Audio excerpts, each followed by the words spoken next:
Hey guys, welcome back to Clownfish TV. This is Kneon. I am here with Geeky Sparkles. Hello. And we're going to talk more about the situation with Colbert, CBS News, and the media being like, oh my gosh, poor Stephen Colbert. That meanie Trump got his show canceled. We have Jay Leno. Jay Leno, who is a much bigger deal than Stephen Colbert, coming out and saying, hey, you alienate half your audience when you get partisan. Oh, wait. So somebody's saying what we've been saying? Somebody rational is stepping in and saying, hey, look, I just want to point out the obvious, the elephant in the room. Yeah. Shocker. But go him for being honest. We're going to talk about this because this has been coming up too. People had clips of Johnny Carson saying that, you know, they would make light jokes about politics, but they didn't go all in on politics because they knew it would upset half the audience or just drive people away because they tune into late night TV to be entertained and not lectured at, right? And this is it. Like, even people that agree with you, they get tired of everything being a lecture. Everything being, you know, like, you just want to turn your brain off, watch a show, watch some funny skits, the interview with, oh, look, it's, you know, Charo or something, or Cher's coming out, or somebody, you know, in the case of Johnny Carson. And it's like, yeah, everything now is political. It's like, how many anti-Trump skits can we squeeze in there? And even if you hate Trump, it gets annoying, right? I mean, I think it's just like, can we just like talk about things other than politics 24/7? And Hollywood hasn't got this memo. They're like, all of them are notorious. So some of the actors are coming on there and they're all super political. They're probably having discussions backstage before they come out, which is probably charging them up more and everything else. Yeah, I'm sure. So let's talk about this. Before we get into it any further, please subscribe for more pop culture news, views, and rants. Guys, you'll get woohoo if you do. Woohoo! If you want more of us, imagine that. If you want more of us, go out to news.clownfishtv.com, where we have some exclusive podcasts and video content you will not find here on YouTube. It's behind a $5 paywall, but you know, we got to do what we got to do, right? That's right. We're not rich like Stephen Colbert. Multi-millionaire Stephen who's probably going to get some big podcast deal or something. I am sure he will. Like, everybody's like, oh my gosh, poor Stephen Colbert. It's a real shame. He's going to be out in the street. I'm like, the dude's worth, like, I read like $60 million, $70 million. Wham. And you know, the thing is these other late night show hosts that are probably going to get gone too, you know, as well. They're probably not going to get a good of a deal because he's there now, so he can get in there first, get the good deals, and then they are not going to be left with much when they show up. Yeah, well, I think that's it. The reason because a lot of these guys are competitors. Now, I believe some of them may be friends, but a lot of them are competitors. And I think the reason they're all rallying around Stephen Colbert is it's a bigger issue. The thing is that it's been debunked. This whole thing has been debunked. I mean, do I think the partisan politics, the Trump lawsuit with CBS, all that stuff sped up the process? Probably, but he was going to get canceled anyway. He was bleeding out $40 to $50 million a year for this company. They didn't have it. I think they were glad. They even said that they probably would have gotten rid of him sooner, but they couldn't do it. Now but Trump gave them a nice excuse, you know, too. And you guys are out there doing this shit forever. What do you think was going to happen? It's not even beyond that. Like you said, it's the losses. It's the fact that people aren't tuning in. You have destroyed your audience. And I think the audience has changed. What you have left are the older people who aren't, you know, what the advertisers want. And the younger people are going to watch other things. Yeah, that's just it. Really, it's the culmination of many things. And they're just trying to simplify it. Trump bad. Trump got Colbert canceled. I'm like, well, no. I mean, again, it might have hastened the process, but he was losing lots of money. And that's the biggest cardinal sin in corporate America. Like, you can get away with a lot, but if you cost shareholders and you cost the corporation millions and millions and millions of dollars, you're done. So we're not the only ones that get this. Jay Leno also gets this. Yeah, and Jay Leno would know. I mean, Jay Leno, I mean, God, he had an amazing run on The Tonight Show. Man has a lot of cars. But New York Post has it. Jay Leno criticizes modern late night comedy for alienating half of the audience with partisan politics. Mm-hmm. So he hosted The Tonight Show for over 2 decades. Yeah, he was on there a long time. Yeah. So he said the 75-year-old comedian recently sat down for an interview with David Trulio, the president and CEO of the Ronald Reagan Presidential Foundation, during which he was questioned about his approach to political humor. I said, I read that there was an analysis done of your work on The Tonight Show for 22 years and that your jokes were roughly equally balanced between going after Republicans and Democrats.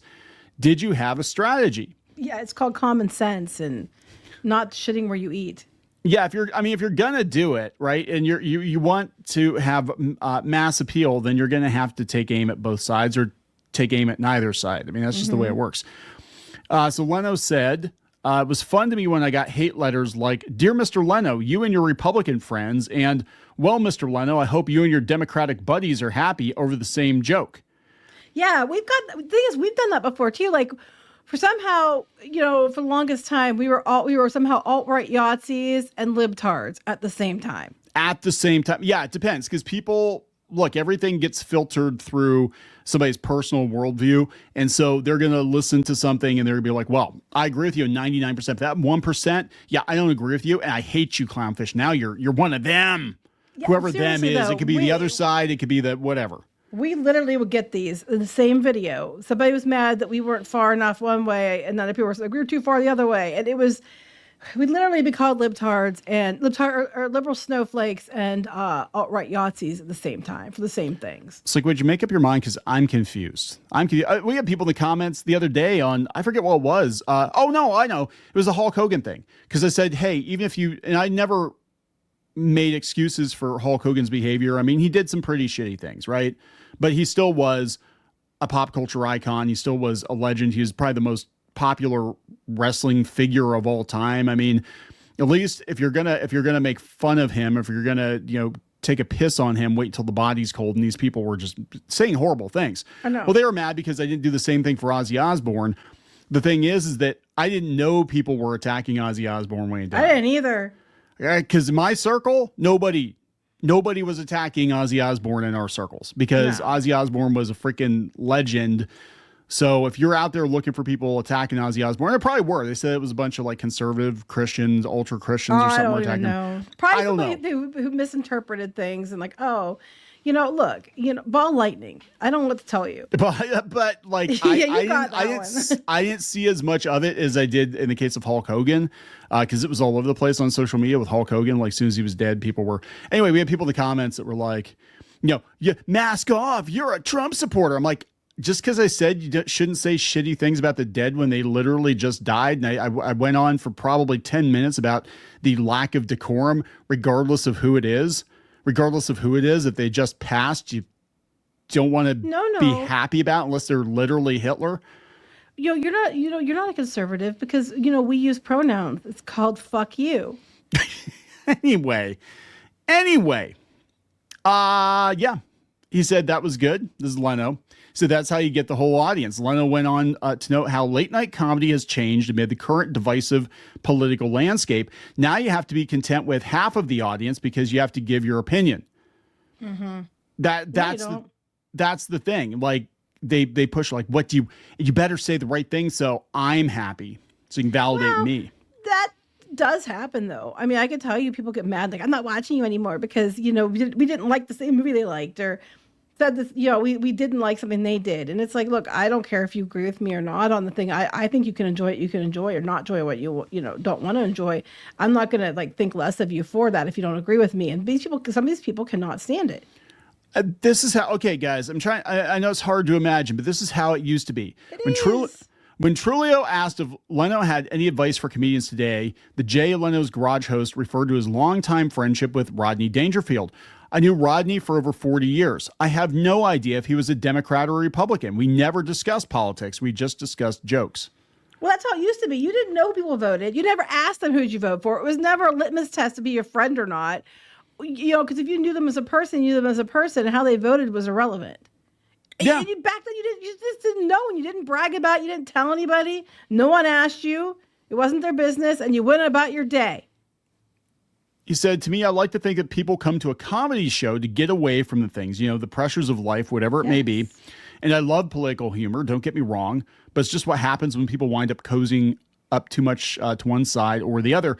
I remember back, talk about comedy, and I remember I used to watch a lot of the HBO and Showtime stand-up routines. Mm-hmm. And there was some political humor in there, but it was like, It definitely wasn't the whole act. It might be like 5%. Mostly it was like, yeah, and I had no idea what the politics were of the people that were on most of the time. I had no idea. I assume most of them probably left, but I had no idea what their politics were, because mostly it was like slice of life stuff, things that are relatable to everybody. And that's funny. We can all relate to XYZ thing happening to us, or, marriage issues, relationship issues, or, work issues. Kids are always a big one. Yeah, all that stuff. And that's what they focused on mostly, because everybody wanted to laugh. And now it's got to be like, you got to come right out of the gate and be like, well, this is what I believe. Here's my statement. Here's my mission statement. Like every freaking comedian now has to give a mission statement. And if you don't give a mission statement, you go up on stage and somebody tries to stab you. But that's the problem. Mission statements aren't fun. No. It's so stupid. Leno discussed how comedy could be used to create common ground. Funny is funny. It's funny when someone when you make fun of their side and they laugh at, that's kind of what I do. I just find getting out. I don't think anybody wants to hear a lecture. No. When I was with Rodney, it was always in the economy of words. Get to the joke as quickly as possible. It said Leno and Dangerfield achieved mass success during their careers, knowing the two's approach worked in the marketplace. Well, why shoot for just half of an audience all the time? Why not try to get the whole audience, he said. Mm-hmm. I mean, if for no other reason. It just comes down to marketing. Same with the movies, same with the comic books, same with whatever. If you get too political, you're shooting yourself in the foot, because you're going to lose a big chunk of revenue because you've alienated the other side. Well, right, that's it. I mean, you're down 40 to 50 million, which is what got you the axe. Would you have been down the 40 to 50 million, or down as much if you had just stuck to appealing to everyone? Yeah. Probably not. And, yes, your core audience is going away and looking for other things. But the reason they're looking for other things is because you fail to capture their attention. You failed to, resonate with them. So instead of, being like, what can I do to resonate with people more? It's instead, I'm going to blame Trump. Republicans. It doesn't make any sense to me. It's just common sense. It's all common sense. I said, I like to bring people into the big picture. Again, this is Leno. I don't understand why you would alienate one particular group, or just don't do it at all. I'm not saying you have to throw your support or whatever, but just do what's funny. Right. And it's all common sense. And the thing is, Colbert, he's been around a while. He knows better. It's not like they're young. None of these people are young people who maybe weren't around don't remember back in the day, which wasn't that long ago, when people, there was one, diversity, inclusion were already everywhere. And, you tried to be funny, you tried to appeal to everyone, and you didn't have to be so political all the damn time. And the lectures were not fun, and people don't like them. Everybody's finding out what we've been telling you, but they are old enough to know better. Like, they were there. They know that wasn't how it is, and they're old enough to know better. Well, speaking of which, like, all the people that are outraged, just look on the bright side. You're about to have about a half a dozen unemployed, middle-aged, cis white men.